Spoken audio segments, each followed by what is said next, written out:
I am currently the educational coordinator for the museum. I've held that position, so to speak, since the museum started, and before that I was a librarian for the Providence Public Library for 30 years, and before that I had a whole bunch of other jobs. I was born in America on July 14th, Bastille Day, 1937.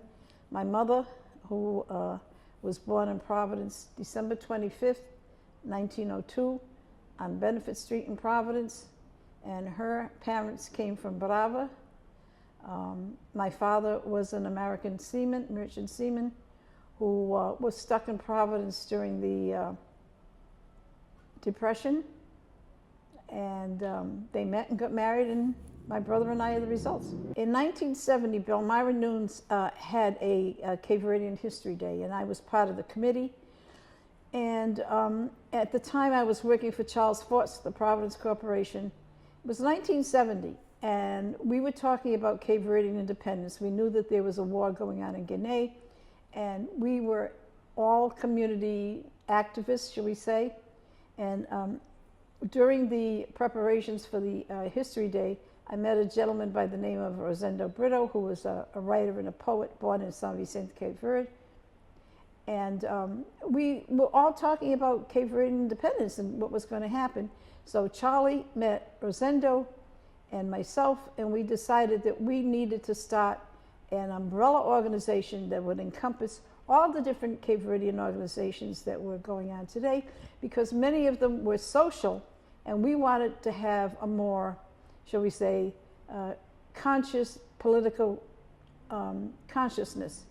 And so in 1971, Charlie Forts, Charles Forts, Rosendo Brito, myself, and Dr. Stephen Tegu, who was a professor at Rhode Island College, a Greek man who taught Portuguese, we established the Cape Verdean American Federation. We were the founders, and we started it, and the code word was to bring awareness to the Cape Verdean American community of Cape Verde and what was going on. Because you remember, that was a time when there was civil rights was very prominent in the United States, and the Cape Verdean identity movement kind of fell in with the Black Power movement, Black identity movement that was going on in the United States at that time. We felt that as Cape Verdeans, we needed to assert our identity as an ethnic group with a unique history, with unique customs, food ways, and we figured if you could have ethnic groups within the white community, you could have ethnic groups within the black community, and we wanted to be identified not only for the color of our skin, but also as a distinct ethnic entity, right? Now, the members of this group, was it just solely Rhode Islanders, or did it reach out to other states? No, first of all, we established ourselves in Rhode Island, and in 1974, that was like a real big thing. We had our first convention, and we had the convention at Brown. No, at first we had it at the one of the churches on Benefit Street, and people came from all over. We had over 700 people at that convention. It was really something. And at that time is when we really talked about bringing all of the clubs together, because you had clubs in New Bedford, you had clubs in Connecticut, you had clubs in Rhode Island, mostly with a social agenda, but also because our clubs were mutual aid societies. Each one was helping the community in some way. We wanted to bring it all together and maybe have a voice for Cape Verdeans all over.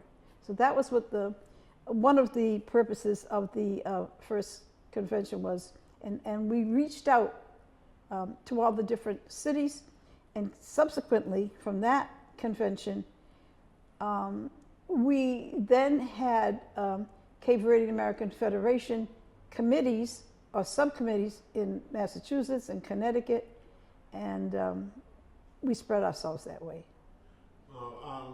I know an important figure that was part of this can you tell us, was he part of this beginning as well, or part of this organization, Ray Almeida?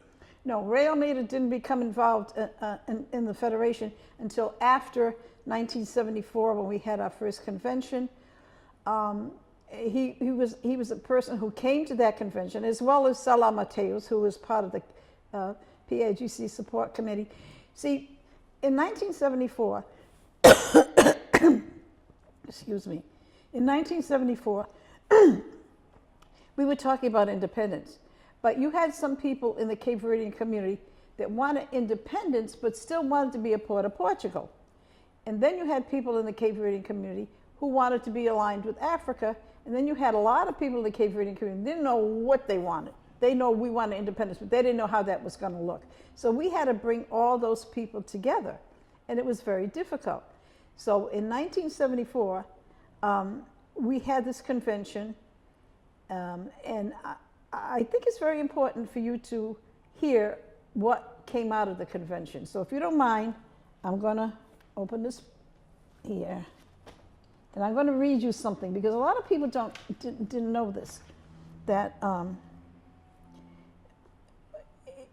okay, so it was truly an organization of Cape Verdeans for Cape Verdeans, with its goal being that of preserving our Cape Verdean history and culture, and to air the problems of Cape Verdeans in the archipelago and in America. And that this confederation is to provide a platform, not for the Portuguese government to cloak the inhumanities in our homeland against our people. In other words, we were truly speaking for Cape Verdean people. And we were deeply concerned that hundreds of thousands of Cape Verdeans in the archipelago have and still are dying of malnutrition, starvation, and disease, such as typhoid, which is spreading throughout the archipelago and threatens to wipe out its population unless checked. And so, therefore, we call upon the Portuguese government, the United Nations Security Council, and specialized agencies, the United States government, through Congress, the American and International Red Cross, CARE, and all the humanitarian peoples of the world to utilize all forms of influence and action to alleviate the said conditions immediately, and to ensure the will of the people are met in all future problems, and the Cape Verdean will return to its own history. A lot of people don't realize that the Cape Verdean Federation was really promoting Cape Verdean independence and Cape Verdean autonomy, no matter how that was going to look, and it was going to be up to the people to decide that. All right. Also, like I said, we were trying to bring all the different organizations together, and so we resolved that the Cape Verdean American Federation attempt to be the coordination agency for all Cape Verdean organizations and individuals. We felt that we were all doing a good job, but we needed to unite so that we could have more of a presence and do things in a coordinated way. So that's the Cape Verdean American Federation was really trying to coordinate, keeping, you know, the CV Club could have its autonomy, the clubs in New Bedford could have its autonomy, but still we were part of a federation. And we did lots of stuff. And one of the most important things that we did is that every year we had a convention. And every year we'd have it in a different place, Newport, New Bedford. We were very organized, very organized. We had an agenda, we had panels, we had people who were doing analysis of what we were doing. So it was a good program. All right, I know the Cape Verdean American Federation, but I know he was also part of another group. And I'm wondering, did this group grow out of the Cape Verdean American Federation, which is Chuba? Can you tell us a little bit about that? Yeah, I was a part of Chuba right from the beginning, but because I didn't keep the notes on Chuba, I don't have as much information. So as I said, Raymond Almeida, the first time we met him was when he came to our convention in 1974. And of course, at that time, it was brought up the question of independence. And Raymond was working in Boston, working for, I think, the integration of the schools in Boston. And he said that we wanted to form an organization, Chuba, that went beyond what the Federation did. And Chuba was really formed to help Cape Verde in a very material way. Chuba, especially right before and right after independence, we didn't have anybody speaking for us in a coordinated way. And so Chuba became that, that spokesperson. We became people who contacted our congressmen and contacted the people in government and contacted all those agencies that we talked about.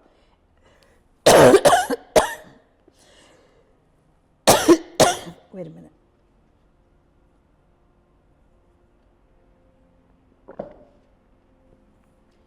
Okay.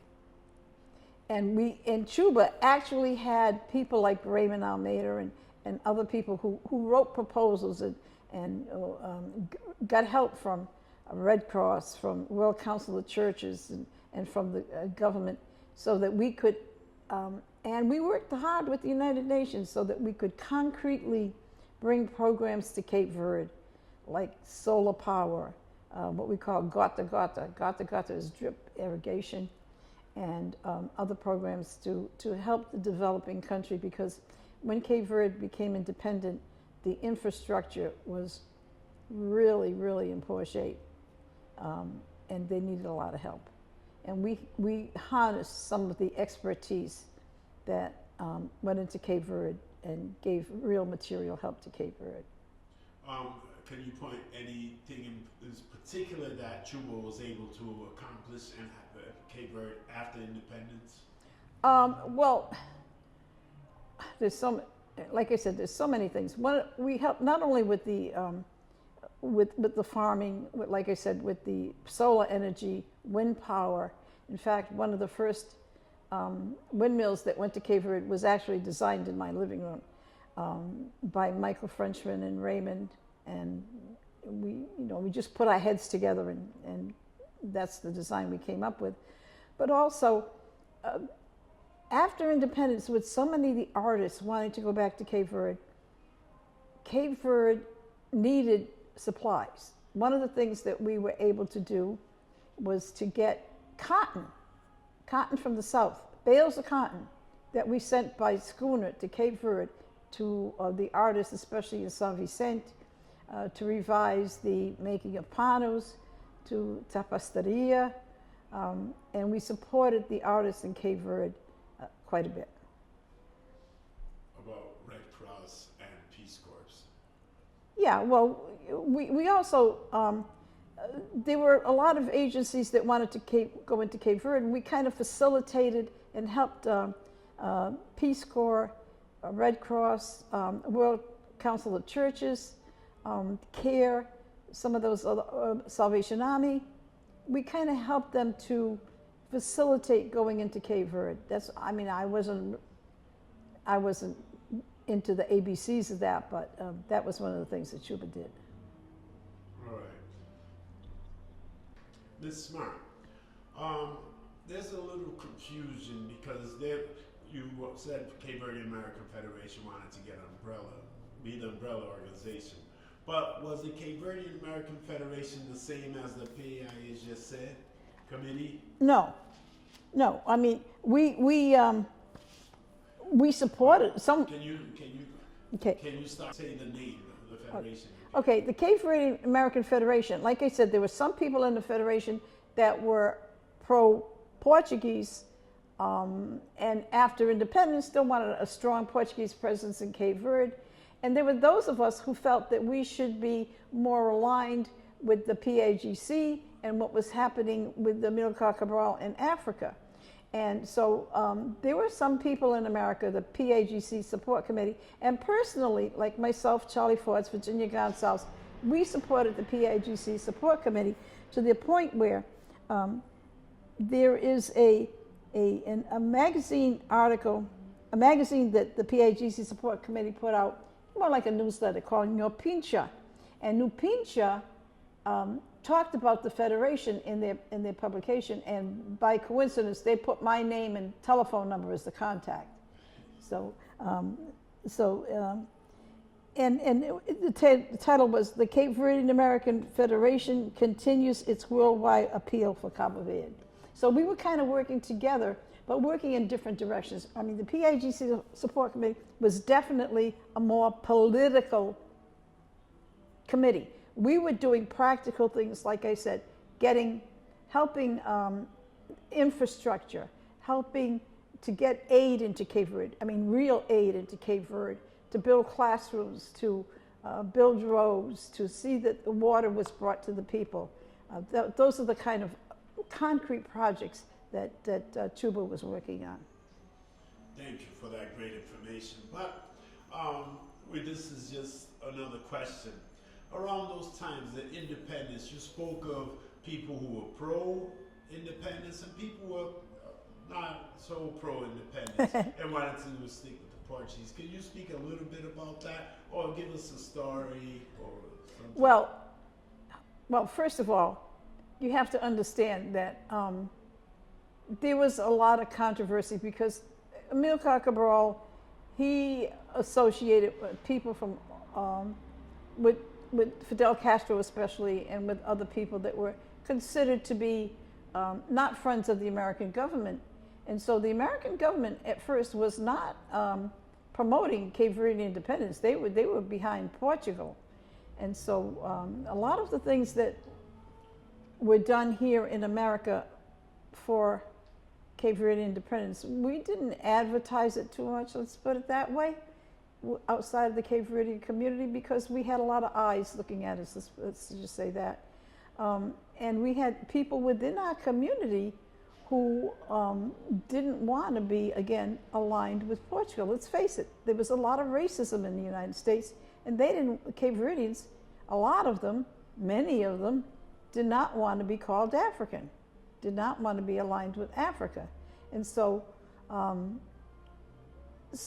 you know, I mean, Virginia and I, you know, we were called communists, and there's stories that, you know, in the Cape Verdean community, people would contact her mother and my mother and say, "Do you know what your daughter is doing?"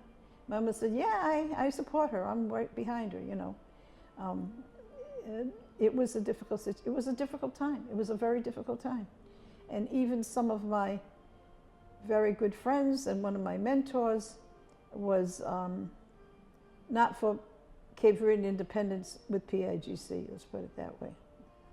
Ms. Smart, we know you was very active in the Cape Verdean independence movement here in the United States, but I personally know you were involved in other movements. You want to just share a little bit with us with the African American movement? Well, yeah, before I came to work in Providence in about 1970s, I was working with the NAACP in Woonsocket. I was youth director. I was only in my 20s, probably a couple of years older than the kids in there. And I've always been active in civil rights. I mean, you know, I think what you want me to say is that I marched with Martin Luther King. Tell us a little bit about that. Oh, well, I had a friend who was living in New York, and she called me and she said that there was going to be a march against the Vietnam War, for jobs and so forth, and also for civil rights. And she invited me to go to New York and to participate with her and her family, to stay with her family. So I took the morning train early on a Saturday morning, and one thing she told me is wear sturdy shoes and be ready to march.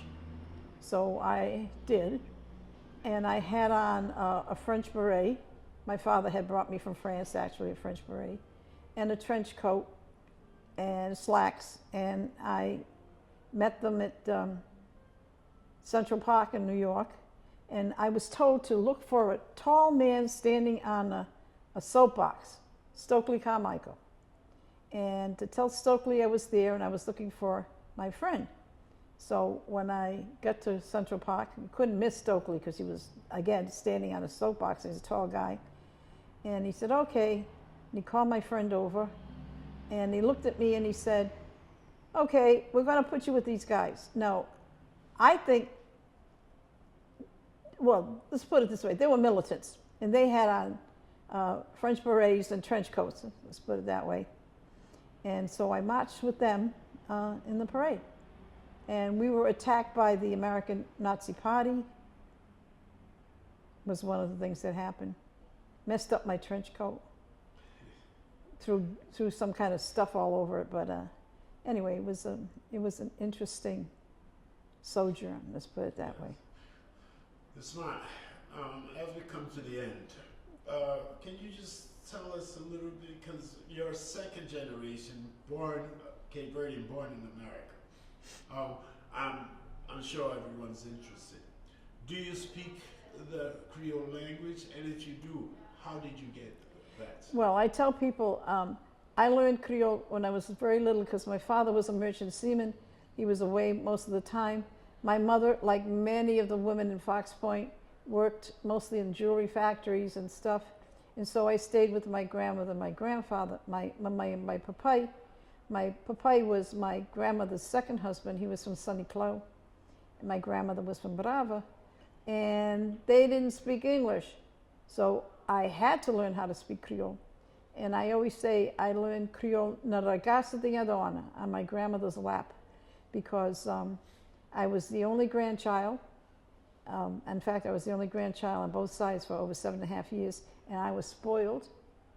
And she called me Bonnie, or Bonya, and whenever she had people come to the house in the kitchen, because we always sat in the kitchen, I was always sitting on her lap, listening to the stories that everybody told.